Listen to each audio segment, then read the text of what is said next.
మహాసముద్రాలపై dragon country రెచ్చిపోతోంది. Hindu మహాసముద్రంలో పాగా వేసేందుకు ఉన్న అన్ని ఆప్షన్లను తనకు అనుకూలంగా మార్చుకుంటోంది. కోకో దీవులు, Hambantota port, గాద్వార్ port, Chittagong port ఇలా భారత్ చుట్టూ ఉన్న దేశాల్లోని నౌకాశ్రయాల్లో చైనా పాగా వేస్తోంది. ఆయా దేశాల్లో పోర్టులు నిర్మించినందుకు డబ్బు చెల్లించకపోతే వాటిని సొంతం చేసుకుంటోంది. ఆయా పోర్టుల నుంచి భారత్పై ఆయుధాలను ఎక్కుపెడుతోంది.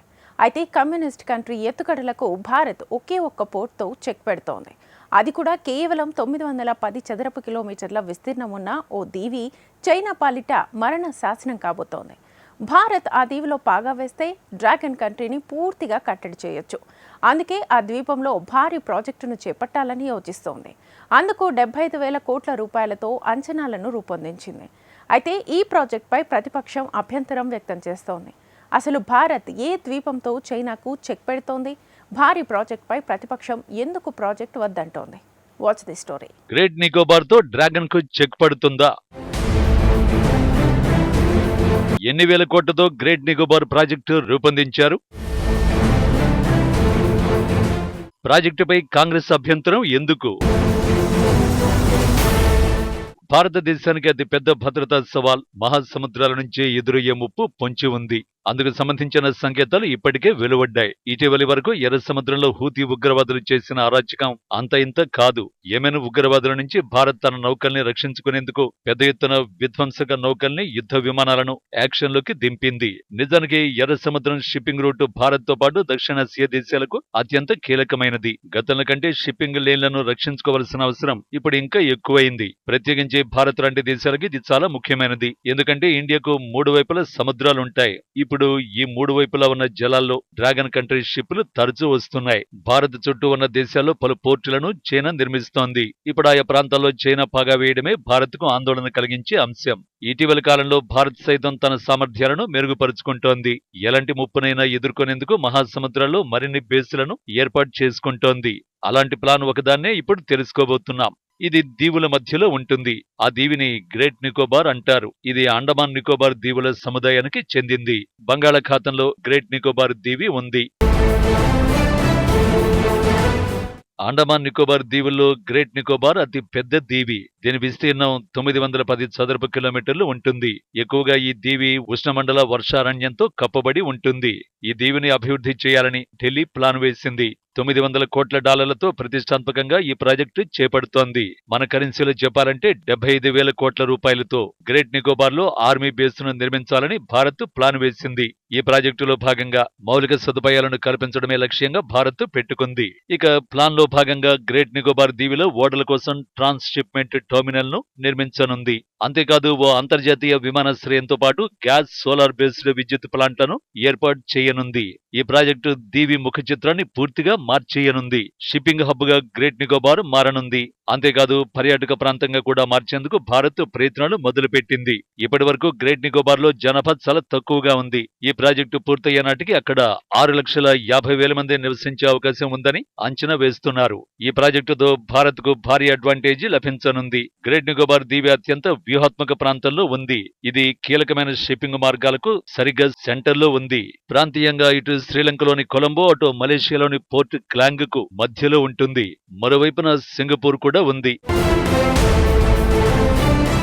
దీంతో గ్రేట్ నికోబార్ ను అభివృద్ధి చేయడం భారత్ కు ఆర్థికంగా ప్లస్ పాయింట్ గా మారనుంది. గ్రేట్ నికోబార్ తో పలు అంశాలు భారత్ నియంత్రణలోకి వస్తాయి. ప్రధానంగా ఈ ద్వీపంతో భారత్ కు వ్యూహాత్మక ప్రయోజనాలు కలుగుతాయి. డ్రాగన్ కంట్రీని కంట్రోల్ చేయడానికి ఈ ద్వీపం అత్యంత కీలకమైనది. డ్రాగన్ దుర్మార్గపు కార్యకలాపాలను అడ్డుకొని హిందూ మహాసముద్రంలో చైనా విస్తరించకుండా ఆపేందుకు భారత్ నిర్మించే నేవల్ బేస్ కీలకంగా మారనుంది.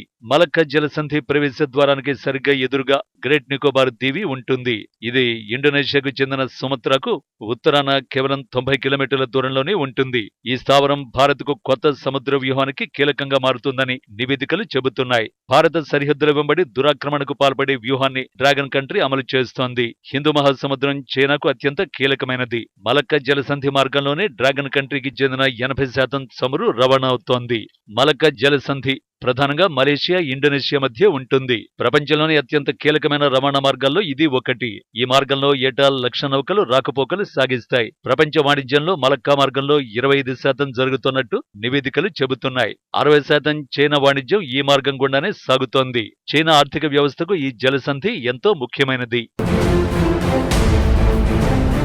చైనీస్ ఆర్థిక వ్యవస్థ విస్తరణకు ఓ రకంగా మలక్కా రూట్ లైఫ్ లైన్ గా మారింది. దీంతో మలక్కాపై పట్టు కోసం చైనా తీవ్ర ప్రయత్నాలు చేస్తోంది. మలక్కా జలసంధిలోకి ప్రవేశించాలంటే అండమాన్ నికోబార్ సముద్రం గుండానే రావాల్సి ఉంటుంది. అయితే భారత్ను తప్ప ఈ మార్గంలోని కీలకమైన Sri Lanka, Malaysia, Singapore, Brunei, Cambodia, Vietnam దేశాలను చైనా బెదిరింపులకు గురిచేస్తోంది. నయానో భయానో ఆయా దేశాలను తమకు అనుకూలంగా మార్చుకుంటోంది. మలక్కా జలసంధి చుట్టూ ఉన్న ప్రాంతాల సైనికీకరణకు డ్రాగన్ సిద్ధమైంది. ఆయా దేశాలను తమ గుప్పిట్లో పెట్టుకుని మలక్కా జలసంధి మార్గంపై ఆధిపత్యం చెలాయిస్తోంది. అయితే గ్రేట్ నికోబార్ లో మిలిటరీ బేస్ ఏర్పాటు చేస్తే చైనా కదలికలపై ఓ కన్నేసి ఉంచొచ్చు. మలక్కాలో చైనాను అడ్డుకుంటే ఆ దేశానికి తీవ్ర నష్టాలు తప్పవు. ఇది తమ బలహీనత అనే విషయం చైనాకు కూడా తెలుసు. అందుకే ఇటీవల కొన్నేళ్లుగా ఈ ప్రాంతంలో తమ ఉనికిని పెంచుకునే ప్రయత్నం చేస్తోంది. నిజానికి బీజింగ్ ప్రత్యేకమైన ఆసక్తికరమైన ప్రణాళికతో ముందుకు వచ్చింది. దీన్ని కొన్ని దశాబ్దాలుగా అమలు చేస్తోంది. దీన్నే ముత్యాల తీగలుగా చైనా పిలుస్తోంది. ఈ వ్యూహంలో భాగంగా Pakistan, Sri Lanka, Bangladesh, Myanmar, Malaysia, Thailand దేశాల్లో అత్యాధునిక పోర్టులు నిర్మిస్తోంది. హిందూ మహాసముద్ర ప్రాంతం వెలుపల నావికా స్థావరాలను ఏర్పాటు చేస్తోంది. ప్రధానంగా మయన్మార్కు చెందిన కోకో దీవుల్లో ఓ పోర్టును చైనా నిర్మిస్తోంది. ఇది అండమాన్ నికోబార్ దీవులకు 55 కిలోమీటర్ల దూరంలోనే ఉంటుంది. ఇక్కడ చైనా సైనిక స్థావరాన్ని ఏర్పాటు చేయాలని యోచిస్తోంది. ఈ నేపథ్యంలో గ్రేట్ నికోబార్ లో భారత్ ఉనికి అనేది ఇప్పుడు వ్యూహాత్మక అవసరం. కానీ ఈ ప్రణాళికపై వ్యతిరేకత వ్యక్తమవుతోంది. ప్రధాన ప్రతిపక్ష పార్టీ కాంగ్రెస్ ఈ ప్లాన్ను అడ్డుకుంటోంది. ఈ ప్రాజెక్టు రద్దు చేయాలని కాంగ్రెస్ పార్టీ కోరుకుంటోంది. అయితే వ్యూహాత్మక పాయింట్ అభివృద్ధిని కాంగ్రెస్ ఎందుకు అడ్డుకుంటోంది అంటే ఈ పార్టీ 2 ఆందోళనలు వ్యక్తం చేస్తోంది. మొదటిది పర్యావరణం. గ్రేట్ నికోబార్ లో భారత ప్రభుత్వం చేపట్టబోయే ప్రాజెక్టుతో పర్యావరణానికి ముప్పు కలుగుతుందని కాంగ్రెస్ వాదిస్తోంది. అందుకు వారు ప్రభుత్వ నివేదికలోని అంశాలను ఎత్తి చూపారు.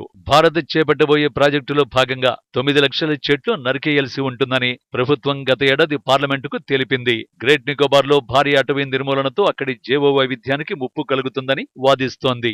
ఇక కాంగ్రెస్ రెండో ఆందోళన స్థానిక తెగలకు సంబంధించింది.